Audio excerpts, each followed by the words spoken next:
अस्सलाम वालेकुम दोस्तों। उम्मीद करता हूँ कि आप सब लोग खैरियत से होंगे। आज जो मैंने ये वीडियो बनाई है उसमें मैं आपको वो चीज़ें बताऊँगा जो आज से पहले आपने कहीं नहीं सुनी होंगी और ना ही कहीं देखी होंगी। भारत, जिसके बारे में कौन नहीं जानता। भारत में कई लोग ऐसे हैं जो मुसलमानों को इंतहाई नापसंद करते हैं। हत्ता कि उनके मुल्क के कश्मीर के मुसलमानों पर वो लोग इंतहाई जुल्म करते हैं और ज़्यादती करते हैं, जो कि हम आए रोज़ सुनते और देखते रहते हैं। और वो एक से ज़्यादा कई खुदाओं को मानते हैं और नाउज़ बिल्लाह अल्लाह ताला को अपना खुदा नहीं मानते और ना ही मुसलमानों के दीन को मानते हैं। आज की इस वीडियो में मैं आप सब दोस्तों को वो चीज़ें बताऊंगा कि कैसे भारत के लोग और उनका वज़ीर आज़म मोदी भी कैसे अल्लाह अल्लाह कर उठा।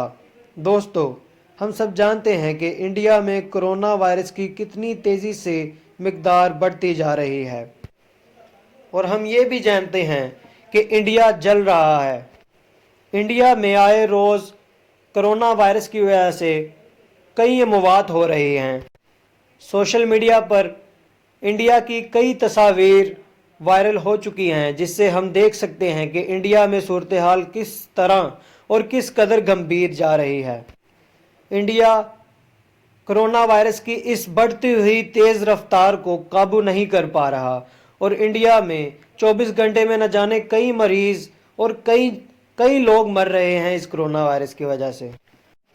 दोस्तों, एक तस्वीर है जो कि इंडिया के सोशल मीडिया पर कुछ दिनों पहले बहुत ज़्यादा वायरल हुई है। वो तस्वीर मैं आप लोगों को दिखाना चाहता हूँ। वो ये तस्वीर है। इस तस्वीर में हम देख सकते हैं कि एक औरत जो कि मुंह के ऊपर एक मास्क उसने लगाया हुआ है और उसको एक सिलेंडर के साथ अटैच किया हुआ है, जिसके ज़रिए वो ऑक्सीजन ले रही है। ये इस पिक्चर के ज़रिए हम ये देख सकते हैं कि इंडिया में ऑक्सीजन की कितनी मिकदार कम हो चुकी है इस कोरोना वायरस की वजह से और लोग किस कदर एक ऑक्सीजन के लिए मर रहे हैं। हत्ता कि हम जानते हैं कि हमारी फ़िज़ा में किस कदर ऑक्सीजन ज़्यादा फैली हुई है और हम सांस लेते हैं तो ऑक्सीजन ही जिस्म के अंदर दाखिल करते हैं। लेकिन इस पिक्चर के ज़रिए हमें ये मालूम होता है कि भारत में किस कदर कोरोना वायरस की वजह से सूरत हाल गंभीर हो चुकी है। भारत में लोग बहुत ज़्यादा तादाद में कोरोना वायरस की वजह से मर रहे हैं और भारत में वैक्सीन्स और वेंटिलेटर्स की बहुत ज़्यादा तादाद कम हो चुकी है और बहुत ज़्यादा लोग अभी भी कोरोना वायरस का शिकार हो रहे हैं और भारत को इस सूरत हाल पर काबू पाना बहुत ज़्यादा मुश्किल हो रहा है। भारत ने कई ममालिक से मदद लेने के लिए उनको कहा कि हमारी मदद करें, जैसे Japan, USA, France, Italy, Germany और कई ममालिक से उन्होंने मदद लेनी चाहिए। बहुत से ममालिक ने उनकी मदद की भी, लेकिन उनका जो सबसे गहरा दोस्त अमेरिका, उन्होंने उनकी मदद करने से साफ इनकार कर दिया।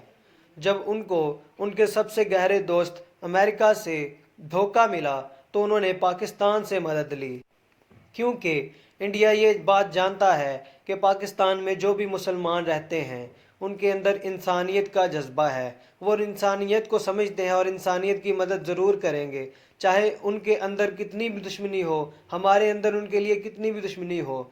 और सरहद पर हमने एक दूसरे के साथ कितनी भी जंगें लड़ी, आज तक जितना भी हमने एक दूसरे के साथ लड़ लिया, लेकिन उसके बावजूद भारत और उसका वज़ीर आज़म मोदी ये जानता है कि मुसलमानों के अंदर इंसानियत का जज्बा होता है। इसलिए उन्होंने अपने मुल्क की इस गंभीर सूरत हाल में पाकिस्तान से वेंटिलेटर्स और वैक्सीन्स के लिए मदद मांगी। उसके अलावा उन्होंने अपने भारत के और हिंदुओं के कई खुदाओं को छोड़कर सब मुसलमानों के एक खुदा यानी कि अल्लाह ताला की इबादत करना शुरू कर दी, क्योंकि वो लोग ये बात जानते हैं कि अब इस सूरत हाल में सिर्फ़ अल्लाह की ही ज़ात उनके काम आएगी, क्योंकि उन्होंने अपने कई भगवानों की पूजा कर कर के छोड़ दी है और उनको कुछ भी सिला नहीं मिला। तो बिल आखिर वो अल्लाह ताला की पनाह में आए हैं और मुसलमानों से मदद मांग रहे हैं। दोस्तों, हम देख सकते हैं कि वो भारत جو مسلمانوں کے انتہائی خلاف تھا اور کشمیر کے کئی مسلمانوں پر انہوں نے ظلم کیے، اور آج آخرکار انہوں نے مسلمانوں کے آگے گھٹنے ٹیک دیے، مسلمانوں سے مدد مانگی جا رہی ہے، اور پاکستان کے وزیر اعظم عمران خان نے بھارت کی مکمل طور پر مدد کرنے کا فیصلہ کیا ہے، اور تمام ویکسینز اور وینٹیلیٹرز جتنے کی انڈیا میں ضرورت ہے پاکستان وہ بھیجے گا انڈیا میں، تاکہ انڈیا کے تمام لوگوں کی زیادہ سے زیادہ جان بچائی جا سکے۔ دوستو، یہ ہے انسانیت کا جذبہ۔ انڈیا کو اس کے بہت زیادہ قریبی دوست امریکہ اور فرانس، ان سے ذرا بھی مدد نہیں ملی، لیکن پاکستان نے خود انڈیا کو کہا کہ ہم آپ لوگوں کی مدد کرتے ہیں، جس کے ذریعے انڈیا اور اس کے لوگ بہت زیادہ شرمنثار ہیں، اور مسلمانوں کے بہت زیادہ شکر گزار بھی ہیں، اور ان کو اب اس بات کا یقین ہے کہ کس طرح پاکستان سے وہ کتنا لڑتے بھی ہیں، لیکن ان کو یہ یقین ہو گیا ہے کہ وہ کس قدر انتہائی بری سوچ رکھتے تھے۔ پاکستانیوں نے اپنے انسانیت کے جذبے کے ذریعے انڈیا کی مدد کی، اور کریں گے بھی، اور آئندہ بھی کرتے رہیں گے۔ انڈیا چاہے پاکستان کے ساتھ جو کچھ بھی کر لے، لیکن ایک سچے مسلمان کے اندر انسانیت کا ایک اتنا جذبہ ہونا چاہیے کہ وہ کسی سے بھی ہمدردی کر سکے، چاہے وہ اس کا کتنا بھی سخت دشمن ہو۔ اللہ سے دعا ہے کہ اللہ ہم سب کو اپنے حفظ و امان میں رکھے، اور اس طرح کی بیماریوں اور آفات سے ہم سب کو بچائے۔ دوستو، امید کرتا ہوں کہ آپ کو یہ ویڈیو پسند آئی ہوگی۔ ہمارے چینل کو سبسکرائب کر دیجئے گا، اور بیل کے آئیکن کو بھی دبا دیجئے گا، تاکہ ہماری آنے والی ہر نئی ویڈیو آپ تک بر وقت پہنچ سکے۔ شکریہ، اللہ حافظ۔